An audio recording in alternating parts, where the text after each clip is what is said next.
Ladies and gentlemen, welcome back to the number one sports podcast on the entire planet. I'm your host, Drake Tharp, and yes, we're recording a little late tonight. The Mavericks-Warriors game just finished up. Apparently, there was a ceiling leak in the middle of the game.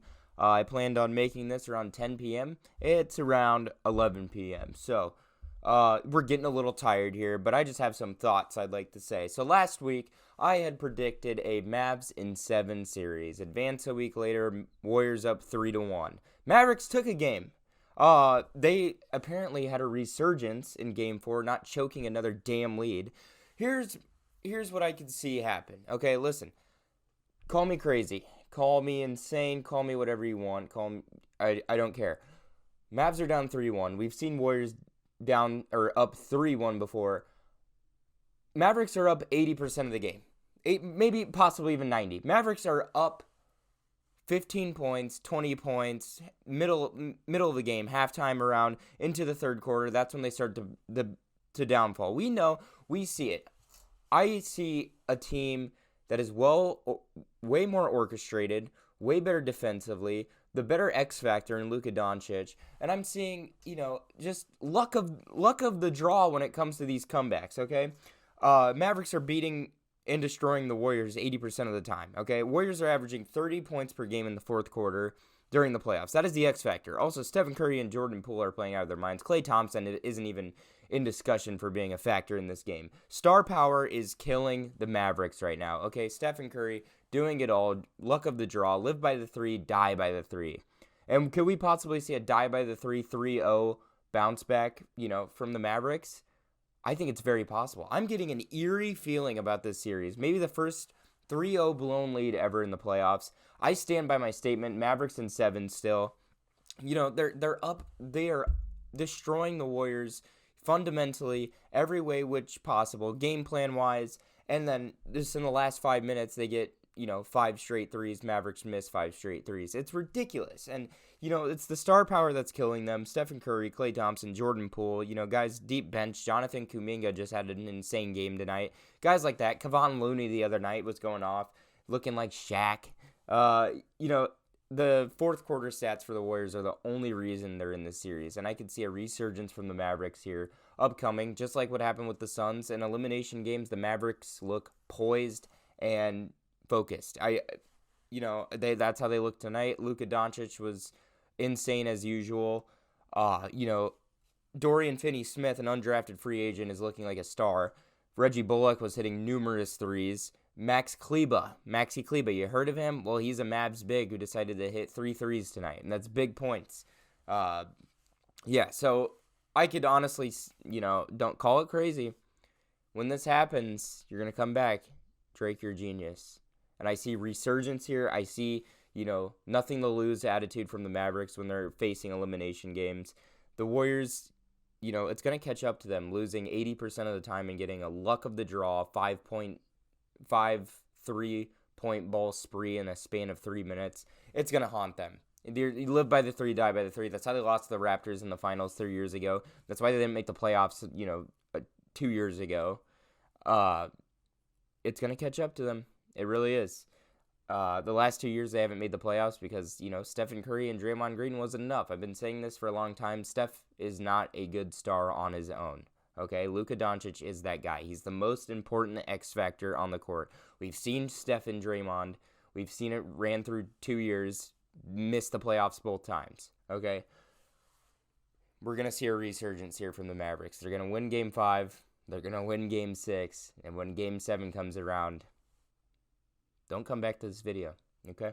I'm just saying that right now, okay? Call it crazy. I'm going to stand by my statement. I want to be a good predictor here. I'm not going to switch things up. I had Suns, Bucks before the season started, NBA Finals rematch, okay? And then once playoffs times came around, had to switch it up. But, yeah, I'm going to stand by my statement here. I saw a resurgence from the Mavericks. Let's jump over to the Eastern Conference. A little better easy take here. Celtics are winning by blowouts. Heat are winning in barn burners, okay? Heat are winning by last second, down to the nitty-gritty. When the Celtics win, they destroy, okay? Jason Tatum, had as much points in the first half as the Heat did in the entire first half last game. all around, the Celtics are the better team. I think that's clear. Okay, they have the better star power. They have better defensive play.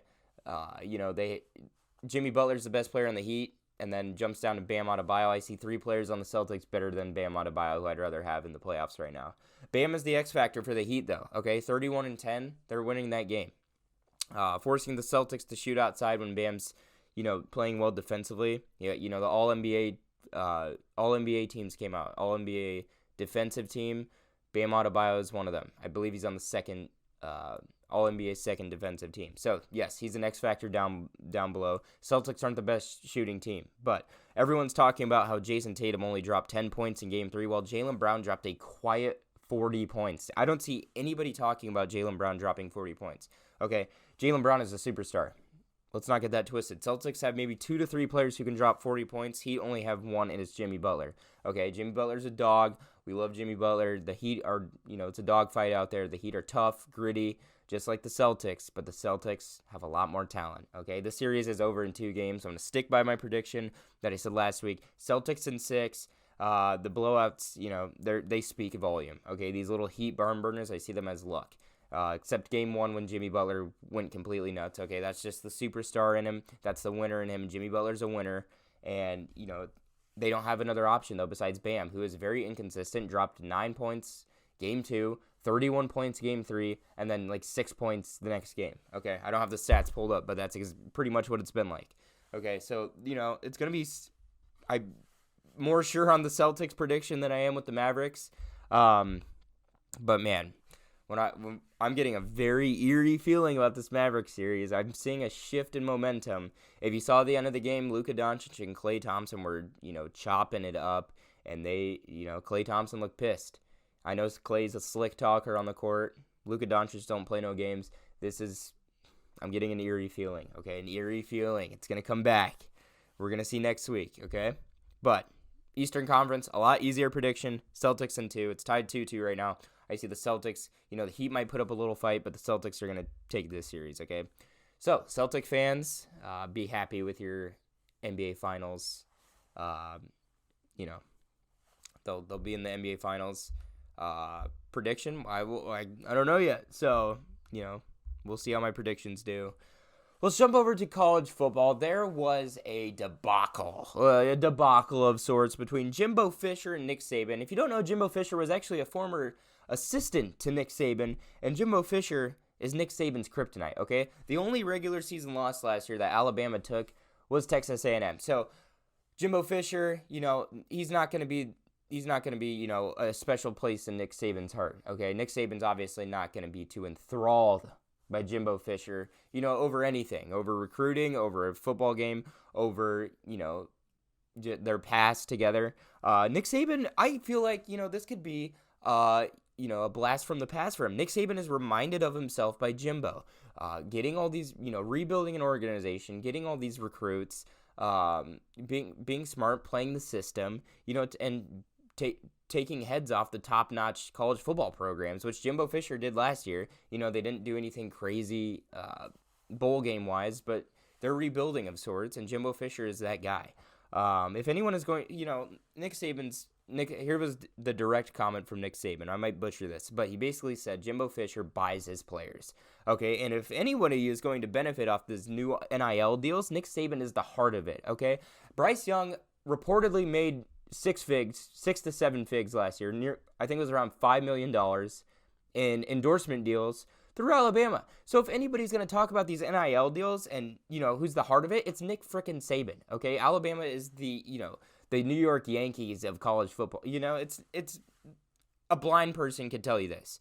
This is the dumbest thing I've ever seen. I think Nick Saban's getting jealous, and Jimbo Fisher said it's the narcissist in him, which is very true. It makes a lot of sense, okay? Nick Saban is seen as the czar of college football, the god. And, Rome falls, Rome is going to fall. And Alabama is Rome, okay? All these big college football heads. It was Nebraska back in the 90s.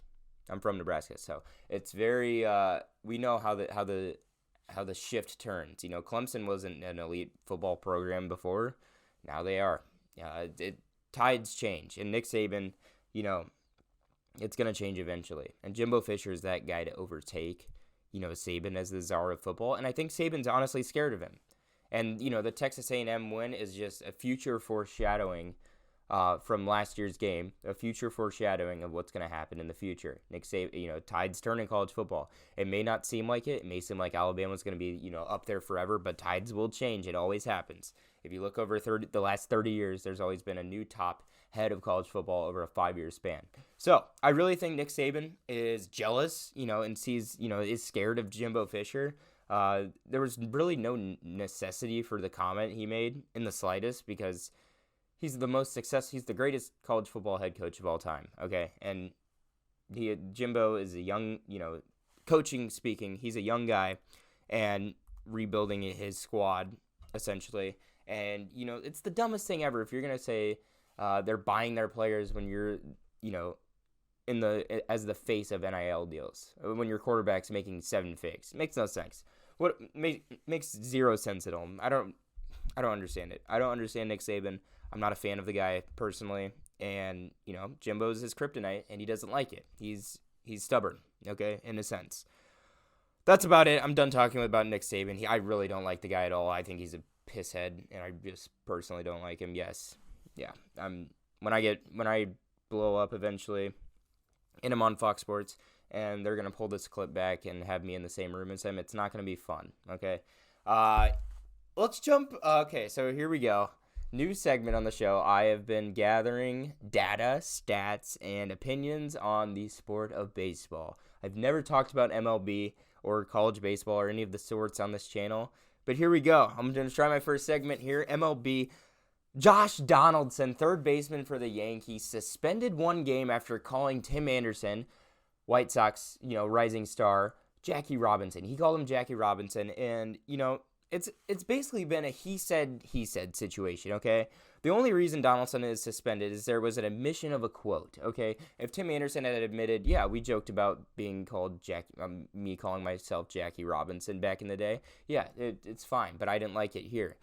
There probably wouldn't have been a suspension. But Donaldson, I see a very, how do I say this? A bigger man complex here with Donaldson admitting what he said. The only reason he's suspended was he admitted what he said, okay? And Tim Anderson, the whole situation is that back in 2019, Tim Anderson called himself the new Jackie Robinson. And Donaldson had joked about that with Tim Anderson, and at the plate, out and about, in meetings, etc., stuff like that. And now they're turning it into sort of a race thing, new Jackie Robinson.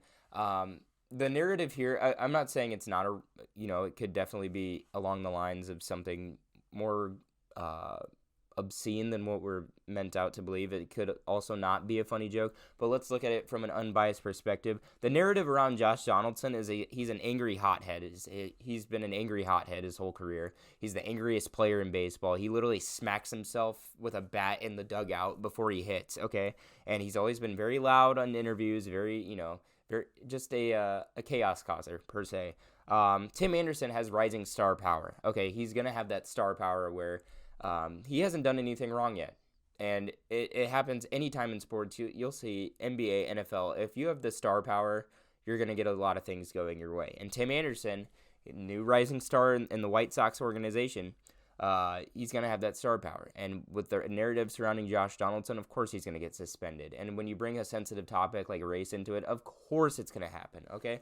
This is an unbiased perspective. I'm not saying it is or isn't a race thing, but when you have the narrative of Josh Donaldson and the star power of Tim Anderson, it's not going to go Josh Donaldson's way. That's my opinion on the whole Josh Donaldson situation. My first baseball topic covered. I'm happy to do it. We'll see how much I can do of this. Baseball is a lot. There's so many damn pitchers. I don't understand it. But I started playing MLB The Show. Let me tell you, it has educated the hell out of me. So, we're going to jump to the NFL. We're jumping all over the place. I've pretty much covered every single organization of sports here. For the finale of the show, we're going to go through Dark Horse NFL MVPs 2022. Okay, so when I say Dark Horse, I mean guys you don't expect but could damn right do it, okay? I got 3 guys here, quarterbacks, who I believe, could possibly win the MVP in 2022 for the NFL season. Number 1, Jalen frickin' Hurts, okay? My fantasy football quarterback for the 2021 season. He was great, okay? He just picked up a new weapon in A.J. Brown. They have new defensive presences like Nakobe Dean. They picked up O-line help. Cam Jurgens, guard from Nebraska. They need O-line help. They have all they had last year was basically Devontae Smith. Jalen Reagor was nowhere to be found. Dallas Goedert, uprising tight end. These guys are all developing at the same time. And I see Jalen Hurts. He's a great deep ball. He's very mobile. He can use his legs a lot. Accuracy is his only issue, and basically just not having talent around him. They got O-line help. They got defensive presences per se, and a new weapon in A.J. Brown. A.J. Brown could be that elite guy, and they signed him to a long, lucrative deal. So Jalen Hurts, he's got all the talent in the world. I could see, a dark horse MVP season coming for him. And in that division, you got the Cowboys, who are always hit or miss, but now you got the Eagles, who are uprising, building from the ground up. And I see, Jalen Hurts, who knows? That's the guy, that's their franchise right there. They named it. So, number 2, I got Trevor Lawrence. We could see a Joe Burrow-esque season from Trevor Lawrence, I see. The sophomore jump, we saw it with Joe Burrow. We saw it with Patrick Mahomes. Why not Trevor Lawrence? Okay, he's got the same build as Joe Burrow. He's got new targets, developing offensive line, all the talent in the world. He's got Travis Etienne coming back, his Clemson running back he had. I don't think it's too crazy to say. Okay, nobody expected the Bengals to make the Super Bowl at the start of the season. We were seeing 3-14 predictions, bottom half of the draft, top 5 lottery pick per se. You never know with the NFL season. Yeah, and I think a lot of these analysts think they know what's going to happen, and then teams like the Bengals make the Super Bowl. I'm not saying it to be, grab attention, but Trevor Lawrence has all the talent in the world, and I don't see why it's, crazy to say. I don't think it is crazy to say. I definitely think he has the talent to do so. They signed Christian Kirk. There was a lot of memes going around about the Jags wasting their cap space, but they got weapons, O-line help, and Trevor Lawrence is very talented. So we could see a sophomore jump here. I like to think that it could happen. Number 3, last one. Kind of the same situation, except this guy sat his rookie year, essentially. But Trey Lance, okay, sophomore season. Patrick Mahomes sat his rookie year. Next year, 5,000 yards, 50 touchdowns. Okay. Trey Lance, Niners have everything right built around them, okay? Trey Lance has it served on a golden platter for him, okay? They have a great offensive scheme, great line, great run game, and talent. They have all the talent in the world. We could see what Mahomes did in year 2 from Trey Lance, I see, okay? I didn't see anything crazy from Trey Lance, but he's got it all built around him. Maybe not the stats like Mahomes. He's not going to go crazy and be considered a top 5 quarterback. Who knows? But with what the Niners have on their squad, everything except a quarterback. I've been saying this. They have everything except a quarterback. Jimmy Garoppolo is their kryptonite, and the reason they didn't make the Super Bowl. So, Trey Lance, fresh legs, unproven talent. He watched for a year. I think he's ready. I think he's a dark horse MVP candidate. Those are my 3 dark horse NFL MVP candidates, and that is the finale of the show, everybody. Man, this was a fun one, okay? We jumped everywhere, NBA to college football to MLB, and now to the NFL to kick it off, okay? Kick the bucket. Anywho, that will be the show, everybody. Thank you, everybody, for tuning in. It's very late. I'm going to get this posted up here. Thank you, everybody, for watching, and I have no idea what episode it is, but we're staying consistent. I'm getting sick of being, not popular among the sports analysts. So I'm going to try to be putting out videos. I've been saying this for a while, but I get caught up. But I'm going to be trying to put out 2 videos a week, podcasts, and something different, okay? And I want, I'm going to take over here soon. And I promise that. And it's going to start with my Mavericks prediction of winning 4 games in a row. And it's coming. Drake's Corner takeover, everybody. And I will see you guys next Wednesday. Or before then. Who knows? Anywho, see y'all.